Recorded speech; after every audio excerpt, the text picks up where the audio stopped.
नमस्कार दोस्तों, VVR classes में आप लोगों का हार्दिक स्वागत है। मैं विक्की चौधरी। देखिए, आज हम लेकर आए हैं रस का टॉपिक। अब रस में हालांकि एक वीडियो पहले बना चुके थे, लेकिन क्या वो चैनल बंद होने की वजह से उस पे से क्या यानी कि वो वीडियो आप लोगों तक ना पहुंच पाई है, यानी कि बहुत ही कम लोग उसे देख पाए थे। तो भाई इसलिए क्या मैं रस के ही टॉपिक से शुरू करता हूं। जितना मैंने सिलेबस करा दिया है, इसमें से 4-5 टॉपिक और हैं। उन टॉपिकों को कंप्लीट करने के बाद मैं हिंदी दोबारा से शुरू करा दूंगा। कुछ बच्चों की डिमांड भी थी कि बोले सर शुरू से हिंदी कराइएगा, लेकिन मेरे भाई मैं शुरू से ही क्या अब आप लोगों को यानी कि जो ये साहित्य का पार्ट होता है, देखिए जो व्याकरण का पार्ट होता है, व्याकरण के पार्ट का यानी कि मैंने अधिकांशतः चैप्टर करा दिए हैं, जिसमें से लिंग वचन और काल नहीं कराए थे। लेकिन क्या जो साहित्य का पार्ट चलता है, और तो साहित्य के पार्ट में हम पढ़ते हैं जो काव्य शास्त्र होता है, तो काव्य शास्त्र में क्या हमारा रस से टॉपिक शुरू होता है। यानी कि मैं करा वीडियो क्या रहा हूं, शुरू से ही करा रहा हूं। यानी कि हिंदी की नई स्टार्टिंग कहां से, इन यानी काव्य शास्त्र की अगर जो स्टार्टिंग माने तो वो होती है किस टॉपिक से शुरू की, रस के टॉपिक से, जिसमें क्या आपको रस, छंद, अलंकार और इसके बाद पत्र लेखन वाली विधियां भी जो आती हैं वो भी इसी के अंतर्गत आती हैं। तो ये टॉपिक मुझे कराने हैं। तो मेरे भाई जिन लोगों ने शुरू से करने के लिए कहा था उन लोगों के लिए भी, और जिन्होंने कहा था कि जहां से सिलेबस छोटा है वहीं से, तो भाई उन लोगों के लिए भी यानी कि वीडियो क्या है, नहीं है। तो भाई शुरू करते हैं इससे भाई। यानी कि देखें हिंदी में रस, अभी तक जितने भी हमने टॉपिक पढ़े सभी टॉपिक ये कह सकते हैं कि कहीं ना कहीं थोड़े बहुत टेक्निकल थे। टेक्निकल मतलब यानी कि ऐसे कह दें कि उनमें कुछ ना कुछ, जैसे कि हम गणित और रीजनिंग में अपना साइंस लगाने के बाद में और तब पढ़ते थे। लेकिन ये टॉपिक ऐसे हैं, ये भाई आपके भाव के अनुसार ही प्रयोग में आएंगे। जैसे कि हम पढ़ेंगे कि रस का टॉपिक होता है कोई भी अगर काव्य है या कोई भी रचना है, या कोई रचनाकार है, कोई कविताएं लिखता है अपनी, या कोई भी काव्य लिखता है, तो उस काव्य में लिखने के लिए जो व्यक्ति के मन में जो विचार आते हैं, तो भाई उन विचारों को यानी कि किस माध्यम से वो आप लोगों तक पहुंचाए या समझाए, उसके लिए ही क्या भाई रस और छंद और अलंकार यानी कि किस तरीके से लिख सकता है, किस तरीके से अपने भाव को प्रकट कर सकता है, तो उसी के लिए इन चैप्टरों को का अध्ययन किया जाता है। तो भाई अब रस में जो है टॉपिक है, तो जैसे क्या हर टॉपिक का अपना कोई ना कोई आधार होता है और कोई ना कोई अपना एक रूप होता है। उसी प्रकार से जो रस है भाई, रस टॉपिक का जो अर्थ होता है, रस का मतलब होता है भाई आनंद से। यानी कि रस का मतलब क्या, आनंद से। अब आनंद है तो बोले जी वो चैप्टर कैसा होगा, तो मेरे भाई चैप्टर भी पूर्णतः आनंद वाला ही है। अगर आप वीडियो से अंत तक बने रहे तो मैं निश्चित रूप से कह सकता हूं कि जिन व्यक्तियों के रस यानी कि जो टॉपिक से आप लोग डरते थे या कहते थे कि बोले सर हमारा ये टॉपिक नहीं हो पाता, या बहुत सारे क्वेश्चन गलत होते हैं, तो इस टॉपिक को छोड़ दें तो एक आध नंबर जाएगा, तो मेरे भाई एक आध नंबर नहीं, इसमें से कम 2 से 3 प्रश्न भी पूछे जा सकते हैं। वो भाई एग्जामिनर के ऊपर बात रहती है। लेकिन आप मैं निश्चित रूप से 100% कह सकता हूं कि आप एक बार जरूर पढ़ें। यानी कि वीडियो अंत तक देखेंगे तो निश्चित रूप से आप लोगों के मैं पूरा अभी याद कराने की कोशिश करूंगा। आपको सभी बताऊंगा कि स्थायी भाव क्या है। तो देखें रस है, तो मेरे भाई रस का अर्थ जो बताया वो क्या बताया हमने, यानी कि रस का अर्थ होता है क्या, आनंद। यानी कि जिसको, अब रस की परिभाषा क्या होगी कि वे काव्य शास्त्र, ये वे कविताएं या वे पंक्तियां जिन्हें पढ़कर हमें यानी कि हमारे भाव प्रकट होते हैं, या क्या रस की अनुभूति होती है, तो उसे ही क्या कहते हैं हम, यानी कि रस कहते हैं। अब बोले रस में क्या, रस में हर जगह आनंद थोड़ी ना आएगा मेरे भाई, आनंद नहीं आएगा। लेकिन भाई जो रस होता है, रस भी कई प्रकार का होता है। जैसे कि मैं बता दूं आप लोगों को, कहते हैं कुछ कि बोले अगर आम है, आम का रस कैसा होता है, मीठा होता है। ऐसी नीम का रस होगा, नीम का रस कैसा होगा भाई, कड़वा होगा। तो भाई रस तो क्या है, चाहे वो मिठास हो या कड़वाहट हो, उसका गुण ही क्या कहलाता है, रस कहलाता है। लेकिन यहाँ हमें पढ़ना किस माध्यम से है कि उन कविताओं से, कि उन छंदों से, या उन जो काव्य शास्त्र में जो उन्होंने अपनी पंक्तियां लिखी हैं उन्हें पढ़ने के लिए, उसमें हमें रस ढूंढना है कि इसमें कौन से रस का प्रयोग किया गया है।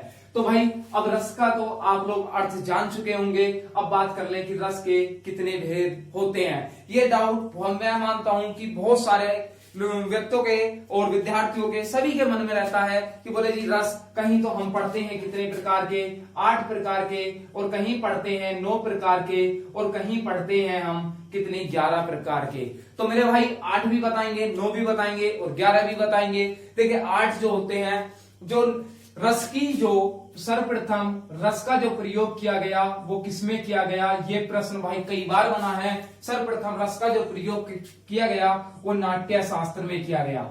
अब नाट्य शास्त्र में करा किसने, कि करा आचार्य भरत मुनि ने। नाट्य शास्त्र में किसने इसका प्रयोग करा, आचार्य भरत मुनि ने, आचार्य भरत मुनि। तो अब आप लोगों से एक यहीं से प्रश्न भाई मैं हाथ के साथ आपको बिल्कुल प्रश्न बोलता चलूंगा कि कहां से क्या प्रश्न बन सकता है, कि रस का शाब्दिक अर्थ क्या होता है, तो क्या होता है मेरे भाई आनंद। अगर वो पूछे कि रस का सर्वप्रथम प्रयोग किसमें किया गया, तो नाट्य शास्त्र में किया गया। और भाई रस नाट्य शास्त्र में रस का प्रयोग सर्वप्रथम किसने किया, तो भाई किसने, आचार्य भरत मुनि ने। अब इसमें नाट्य शास्त्र में क्या था कि नाट्य शास्त्र में अब जैसे क्या रसों को पढ़ाने की आवश्यकता क्यों पड़ी, यानी कि अब आप लोगों को पढ़ने की आवश्यकता क्यों पड़ी, क्योंकि बोरिंग चैप्टर लगता था आप लोगों को, लेकिन आप नहीं लगेगा, मैं कह रहा हूं इस बात को मेरे भाई। क्योंकि अब जैसे क्या कोई भी पहले जो ग्रंथ होते थे, जैसे क्या रामायण है हमारा, महाभारत है, या और भी बहुत सारे ग्रंथ हैं, कह दे भगवत गीता है, तो उसमें से बहुत सारे ऐसे पात्र थे, यानी कि जो ऋषि मुनियों ने अपनी भाषा में लिखे, और लिखने के बाद में लोगों ने उन्हें क्या कठिन लगने के कारण उन्हें छोड़ते चले गए। यानी कि जो हमारे परंपरागत जो शास्त्र थे उनसे लोग दूर हटने लगे। अब दूर हटने का मतलब था कि आचार्य भरत मुनि ने यह सोचा कि क्यों ना इन चीजों को इस तरीके से किसी एक ऐसा माध्यम लें कि लोग इन्हें जान सकें।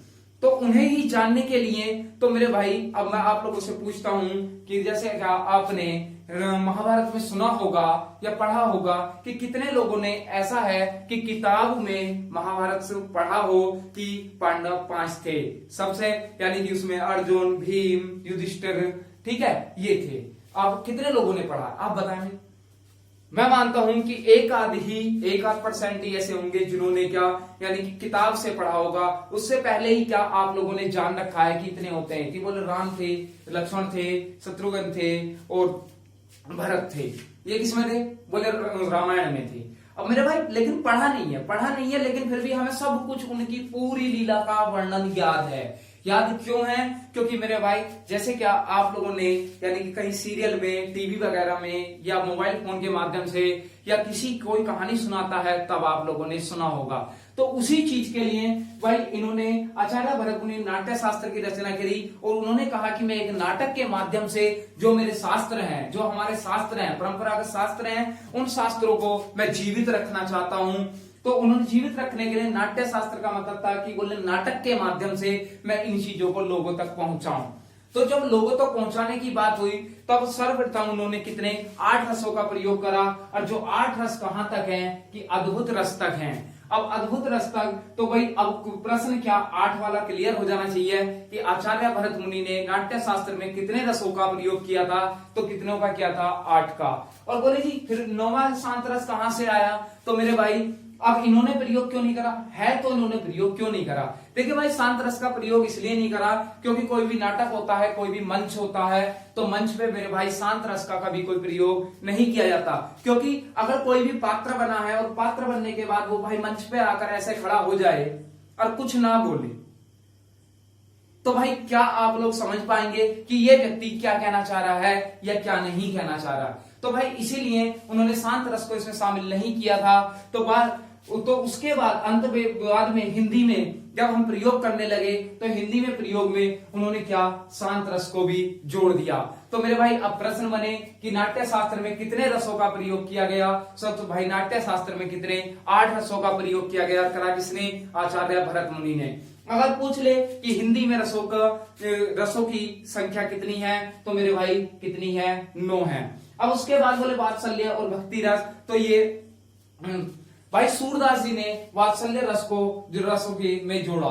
उन्होंने कहा कि बोले वात्सल्य रस और श्रृंगार, वात्सल्य रस और भक्ति रस दोनों जुड़ने चाहिए। तो उन्होंने कितनी संख्या कर दी, कितनी, 11। अगर जो प्रश्न बने कि रसों की कुल संख्या कितनी है, तो भाई कुल संख्या है कितनी, 11। और भाई पूछ ले कि नाट्य शास्त्र में रसों की संख्या कितनी है, तब कितनी है, 8। और पूछ ले कि हिंदी में रसों की संख्या कितनी है या सामान्यतः रसों की संख्या कितनी है, तब कितनी है, मेरे भाई 9 है। इसमें अब किसी को कोई डाउट नहीं होना चाहिए। तो भाई 8 क्यों, 9 क्यों और 11 क्यों, मैंने आप लोगों को बता दिया है।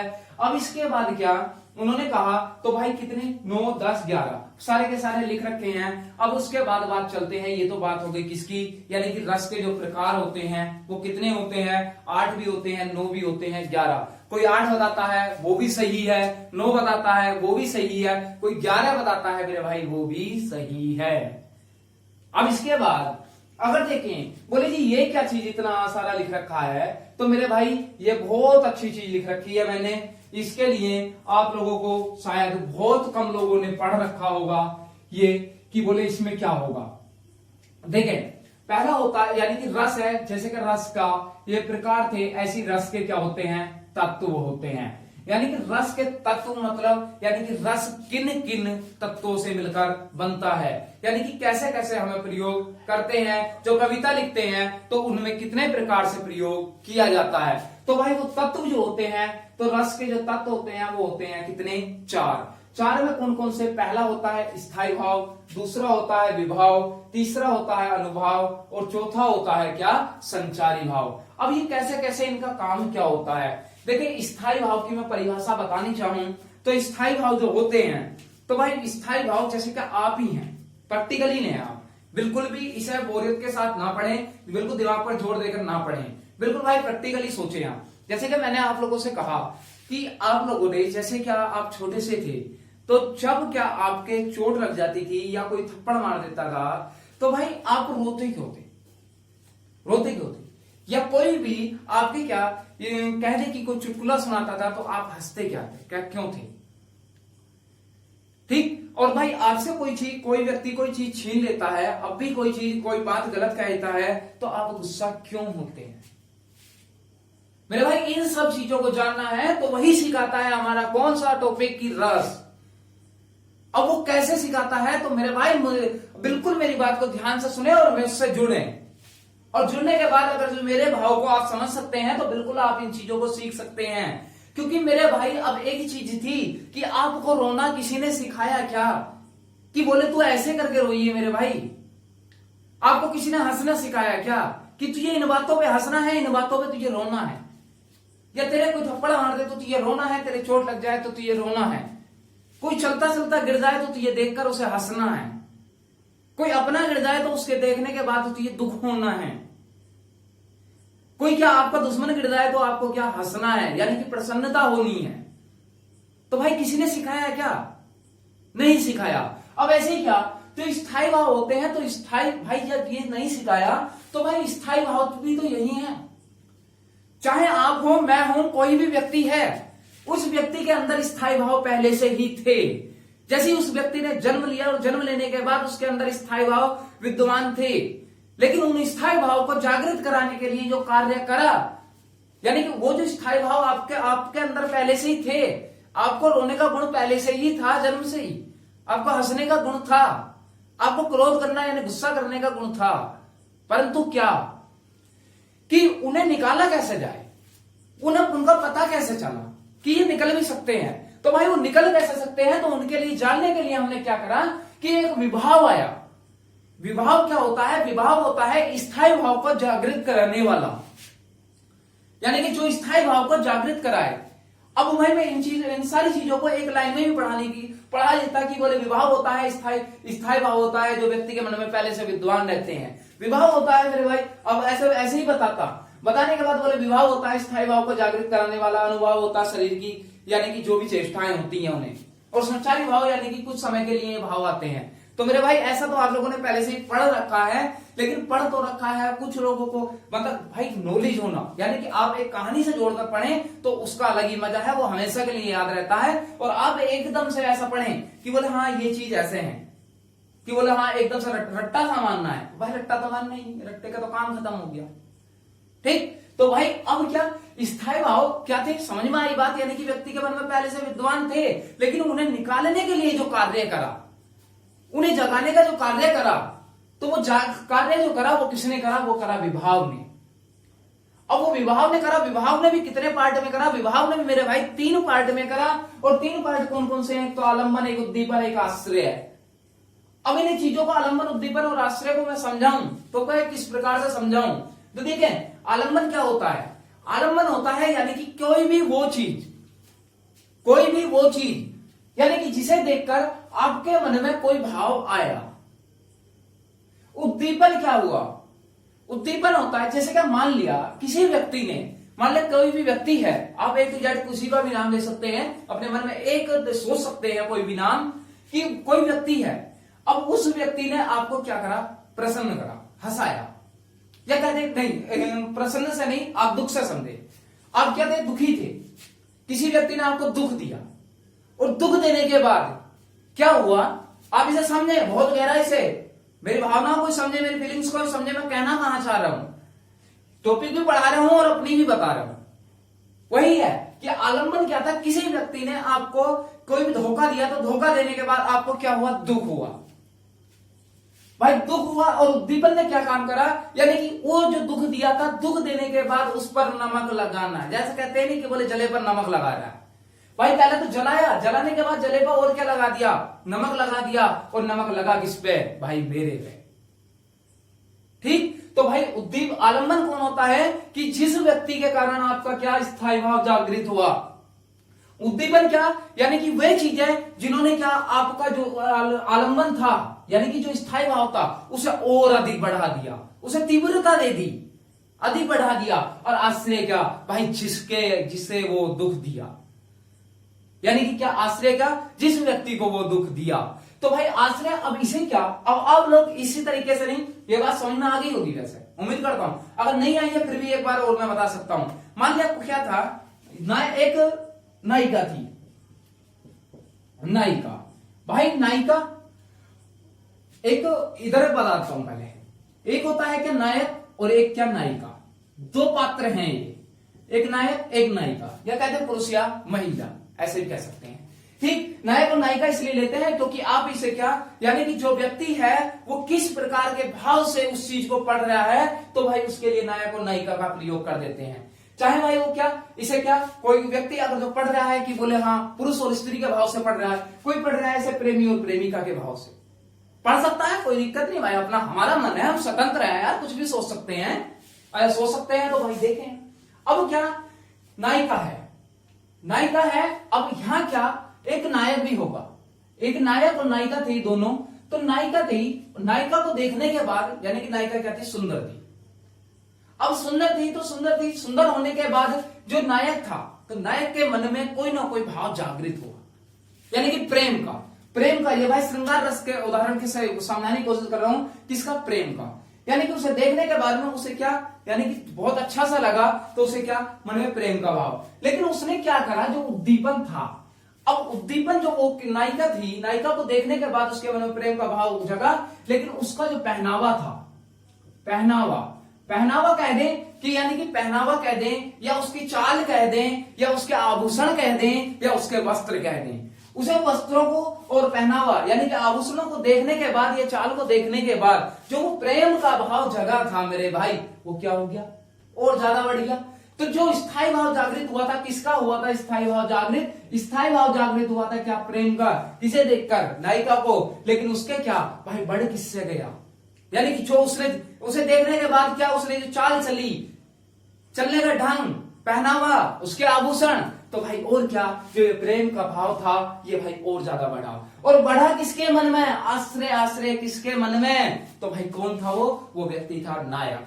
वो कौन था, नायक। अगर यदि आप लोगों के साथ भी ऐसा कभी हुआ हो, तो आप क्या, जो नायिका तो दूसरा पात्र ले सकते हैं, और खुद को क्या, नायक, दोनों नाम रखकर समझ लेना भाई, बहुत अच्छे तरीके से स्पष्ट हो जाएगा। मैं कह रहा हूं, पक्का कह रहा हूं कि आप प्रैक्टिकली सोचे, बिल्कुल भी इस पर ध्यान न दें कि बोले हाँ होना क्या है, कि नायक होगा तो क्या होगा, नायिका तो क्या, बोले आलम्बन क्या होता, उद्दीपन। भाई बिल्कुल एकदम से देखते ही बता सकते हैं। अब अगली चीज क्या आई कि अनुभव क्या है। भाई या तो समझ में आया ना, कमेंट में जरूर बताना, ठीक है। अब इसके बाद क्या, अनुभव क्या हुआ भाई, स्थायी भाव तो व्यक्ति के मन में पहले से ही था, उसे जगाने का काम किसने करा, विभाव ने करा। अब विभाव ने जगाने का काम कर दिया, तो जगाने के बाद में जो व्यक्ति है, तो व्यक्ति की कोई शारीरिक चेष्टाएं रही होंगी, कोई शरीर ने प्रतिक्रिया दी होगी, देने के बाद में हो सकता है उस नायिका को देखने के बाद डर गया हो, तो कांपने लगा हो, ऐसा भी हो सकता है। और हो सकता है कि अगर जो क्या वो तो कह दें कि तुच्छ विचारों का या तुच्छ संस्कारों का व्यक्ति है, तो उसने कुछ अपने जान पूछकर कुछ ऐसी भी हरकतें की हों, जैसे कमेंट्स वगैरह होती हैं, कहते हैं कि कोई व्यक्ति जा रहा है निकल के, तो क्या कहते हैं कि बोले हाँ ऐसे वैसे कुछ बोल देते हैं। मैं स्पष्ट रूप से नहीं कहना चाहता, लेकिन आप समझ सकते हैं, समझदार हैं इतने, ठीक है। तो भाई उस तरीके से कह सकता है, कमेंट्स करनी जो होती हैं वो भी कर सकता है। कोई क्या कि क्या आंखें ही चला देता है, भौहें फड़फड़ा देता है, क्या कुछ तो ऐसे होते हैं, ताली बजा दी देखे, तो भाई वो क्या होते हैं, तो भाई वो शरीर की जो चेष्टाएं होती है, जो शरीर ने प्रतिक्रिया दी, वही क्या कहलाता है मेरे भाई, अनुभव कहलाता है। अब अनुभव भी क्या, अनुभव को भी दो भागों में बांटा, और दो भागों में क्या बांटा, कायिक और एक क्या, सात्विक। कायिक क्या होगा, सात्विक क्या होगा, बिल्कुल टेंशन न लें, बिल्कुल स्पष्ट है। कायिक मतलब काया, आप समझे, कायिक मतलब काया, यानी कि काया के द्वारा, यानी कि शरीर जो है उसको जान पूछकर की जाने वाली शरीर द्वारा प्रतिक्रिया, वही क्या कहलाती है, कायिक। सात्विक क्या कहलाएंगी, सात्विक वे कहलाएंगी जो भाई स्वतः अपने आप हो जाती हैं। जैसे क्या, आपको बिल्कुल रास्ते में कहीं जाते हुए सांप दिख गया, तो सांप दिखने के बाद में एकदम से आप ऐसे बिल्कुल शरीर ऐसा हुआ, डर गए, एकदम से कांपने लगा। अगर शरीर कांपने लगा, वो भाई आपने जान पूछ के थोड़ी ना करा, अपने आप होया, और जो अपने आप होया वो सात्विक यानी कि जो सच है, सीधी सी बात। कायिक क्या हुआ, कायिक उस व्यक्ति के द्वारा जो वो कमेंट्स की गई, उस व्यक्ति के द्वारा जो वो ताली बजाई गई, उस व्यक्ति के द्वारा जो क्या भौं चलाई गई, उस व्यक्ति के द्वारा जो क्या आंख मारना भी कह सकते हैं, तो वो क्या कहलाएंगी, कायिक। यानी कि जान पूछकर शरीर द्वारा की जाने वाली प्रतिक्रियाएं क्या कहलाती हैं, कायिक। और भाई अपने आप सतह हो जाने वाली, धड़कनों का तेज हो जाना, पसीना छूट जाना, शरीर का कांपना, बोलते समय जीभ का लड़खड़ाना, ये क्या होती हैं, सात्विक होती हैं, सतह होती हैं अपने आप। तो भाई अनुभव भी कितने प्रकार से हो सकते, अनुभव को याद रखना किसे, शरीर की बात होती है, यानी कि शरीर जो प्रतिक्रियाएं करता है। विभाव क्या होता है, विभाव स्थायी भाव को जागृत कराता है, उसे उठाता है। जो शरीर में विद्वान था पहले से बोले उठ देख क्या हो रहा है, यानी कि कैसा है सामना, कि क्या है, बोले रति का है, हर्ष का है, शोक का है, उत्साह का है, क्रोध का, भय का, डर का, जुगुप्सा का, विस्मय का, निर्वेद का, वात्सल्य का या भक्ति का। जाग और देख, अनुभव क्या, जब वो जागा, उसने देखा, उसके मन में स्थायी भाव जगा, तो उसके बाद में उसके शरीर की जो प्रतिक्रियाएं हुई, वही प्रतिक्रियाएं क्या कहलाई मेरे भाई, अनुभव कहलाए। अनुभव में भी क्या हुआ, दो प्रकार से हुआ, एक तो क्या कायिक, जो क्या उस व्यक्ति ने जानबूझ कर करी, जानबूझ कर करी। सात्विक क्या हुआ, सात्विक हुआ यानी कि कैसी, भाई अपने आप सतह जो, ठीक। इसके बाद आया क्या हमारा चौथा, संचारी भाव। संचारी भाव क्या होता है, संचारी का मतलब होता है संचार, संचारी यानी कि जो विचरण करते रहे, और विचरण करते रहे अर्थात क्या, विचरण का मतलब क्या होगा भाई, अर्थात क्या, यानी कि विचरण यानी कि घूमते रहें, यानी कि घूमते फिरते रहें, यानी कि वे ऐसे विचार आते हैं, ऐसे मन में भाव आते हैं जो कि कुछ समय के लिए आते हैं और थोड़ी देर बाद ही चले जाते हैं। जैसे क्या हुआ, मैं मान लूं एक व्यक्ति था, और उस व्यक्ति को यानी कि क्या कहीं रास्ते से जा रहा था, और रास्ते से जाते हुए कोई सामने से क्या मान लिया बाइक से कट मार के निकल गया उसके सामने से, तो भाई उसके मन में एकदम से गुस्सा सा आया, और गुस्सा सा जो आया, आने के बाद में वो एकदम से क्या आगे थोड़े से आगे चले आप, तो एकदम से क्या वो मन में से निकल गया। तो संचारी भाव वो होते हैं, यानी कि जो विचरण करते रहते हैं, जो कुछ समय के लिए आते हैं और बाद में चले जाते हैं, वही संचारी भाव कहलाते हैं। तो मेरे भाई ये चीज आप लोगों के समझ में मैं उम्मीद करता हूं कि बहुत अच्छे तरीके से आ गई होगी, ठीक है भाई। उसके बाद क्या, अब बात करते हैं किसकी, देखें अब एक तो था क्या वात्सल्य, और एक क्या था भक्ति रस। इन दोनों को बताओ, मैं वर्तमान में रसों की संख्या पूछी है, एक प्रश्न आया है मेरे भाई अभी हाल फिलहाल की जो परीक्षाएं हुई थी, जो शायद कोई एक परीक्षा थी जनवरी में, मेरे ध्यान तो नहीं है कौन सी थी, उसमें एक मेरे पास प्रश्न भेजा था किसी विद्यार्थी ने, तो उसमें पूछा था कि वर्तमान में रसों की संख्या कितनी है। तो मेरे भाई वर्तमान में रसों की जो संख्या होगी वो कितनी है, 9 है। अब वो क्यों है, देखें भाई, पहला होता है श्रृंगार रस। श्रृंगार का मतलब होता है, यानी कि आप ऐसा समझ सकते हैं कि कोई श्रृंगार करे हुए है तो मन में क्या आएगा भाई, एकदम से प्रेम का भाव जगेगा। अच्छा, प्रेम का भाव जगेगा तो वो क्या कहलाएगा, यानी कि इसका स्थायी भाव। ये जो मैंने इधर लिखे हैं वो सारे के सारे क्या है मेरे भाई, ये इसके स्थायी भाव हैं। और वो किसके हैं, ये रस हैं, ये रसों के स्थायी भाव हैं। जैसे श्रृंगार रस का जो स्थायी भाव वो क्या है, रति या क्या है, प्रेम है। उसके बाद हास्य, हास्य रस का क्या है, हास्य, यानी कि जो आपके मन में जो प्रसन्नता हुई तो उसका क्या हुआ, हास्य। ऐसा प्रसन्नता भी आ सकता है मेरे भाई, देख लेना आप लोग। करुण का क्या होता है, करुण भाई, करुण का मतलब होता है शोक, किसी चीज को देखने के बाद में, यानी कि हास्य क्या। अब इसमें देखें, कोई व्यक्ति, कोई नायिका है, अगर भाई अच्छे से वस्त्र पहनकर आपके सामने से जाती है या आपके सामने है तो आपके मन में कैसा भाव जगेगा भाई, प्रेम का। अब हास्य को बताऊं कि किसी व्यक्ति ने आपके सामने क्या कोई ऐसी बात कह दी या चुटकुला सुना दिया तो आपको क्या आती है मेरे भाई, हंसी आती है, तो वो क्या होगा, हास्य रस होगा। करुण देखें, करुण का मतलब होता है यानी कि कोई ऐसी घटना या आपका कोई सगा संबंधी यानी कि किसी के साथ कोई ऐसी घटना घट जाती है जिससे क्या उसे बहुत दुख होता है, उसे बहुत नुकसान होता है, तब आपके मन में क्या, यानी कि शोक का भाव उत्पन्न होता है। अगला देखें, वीर रस क्या होगा। वीर रस होता है जब कोई व्यक्ति कहीं युद्ध वगैरह में, या कह दे कि वैसे ही आप एक प्रैक्टिकल के तौर पर मैं समझाना चाहूँ, भाई समय तो थोड़ा फालतू ज्यादा लग रहा है इस वीडियो में, लेकिन आप लोगों को मैं उम्मीद करता हूं कि मजा जरूर आ रहा होगा। अगर देखिए जैसे क्या वीर रस है, वीर रस को मैं बताऊं, जैसे कि आपकी मान लिया किसी से लड़ाई होगी। अब लड़ाई होने के बाद में क्या हुआ कि आप लड़ाई नहीं चाहते, ना ही ये पक्ष चाहता, आप ये पक्ष हैं, वो दूसरा ये, ना ये पक्ष चाहता ना ये पक्ष चाहता। अब लेकिन क्या हुआ, इसके साथ में यानी कि तुम्हारे साथ में और बहुत सारे व्यक्ति आगे साथ में, और आने के बाद में क्या, उन्होंने तुम्हें उकसा दिया, बड़ा चढ़ाकर बातें बतानी शुरू कर दिया, अरे तू इससे पिट गया, ऐसे वैसे। तो भाई उसके मन में क्या, बोले तू तो इतना अच्छा है, तू तो इससे तगड़ा है, इसे तू मार लेगा। तो भाई उसके मन में क्या, कोई वीर रस यानी कि उत्साह भर दिया, और जब उत्साह भरा तो वो क्या कहलाता है, वीर रस। यानी कि कोई भी सैनिक है, यानी कि जैसे क्या मान लिया अभी चल रहा है हमारा, यानी कि भारत का और चीन का जो है वाद विवाद चल रहा है, तो उस टाइम में भाई जो सैनिक है, सैनिकों के लिए जो भी हमारे कवि वगैरह या हम लोग यानी कि उत्साह भरी पंक्तियां लिखते हैं, चाहे वो सोशल मीडिया के माध्यम से लिखते हो, कहीं से भी लिखते हो, तो मेरे भाई क्या, वो क्या उनका उत्साहवर्धन होता है, तो वही क्या, वही वीर रस कहलाता है कि आप रहे, हम आपके साथ हैं, ऐसे। रौद्र क्या होता है, रौद्र मतलब क्रोध। अब क्या, कोई व्यक्ति आप जा रहे थे, जाते हुए तुम्हारे गाल में थप्पड़ मार के चला गया, तो भाई एकदम से जो मन में भाव आया वो किसका आया, गुस्से का आया, और गुस्सा ही क्या कहलाता है, क्रोध कहलाता है, तो क्या होता है, रौद्र रस। अगला देखिए भयानक रस। भयानक का मतलब क्या होता है, डर। अब मान लिया आप किसी रास्ते से हैं, आप मान लिया किसी रास्ते पे जा रहे हैं, और जाने के बाद बिल्कुल एकदम सुनसान जंगल है, और सुनसान जंगल में और रात का समय है, अंधेरी रात है, और दूर से दूर तक कोई व्यक्ति नहीं है, सारे में सन्नाटा छाया हुआ है। और जब सन्नाटा छाया हुआ है, आपके मन में कहीं ना कहीं डर का भाव होगा।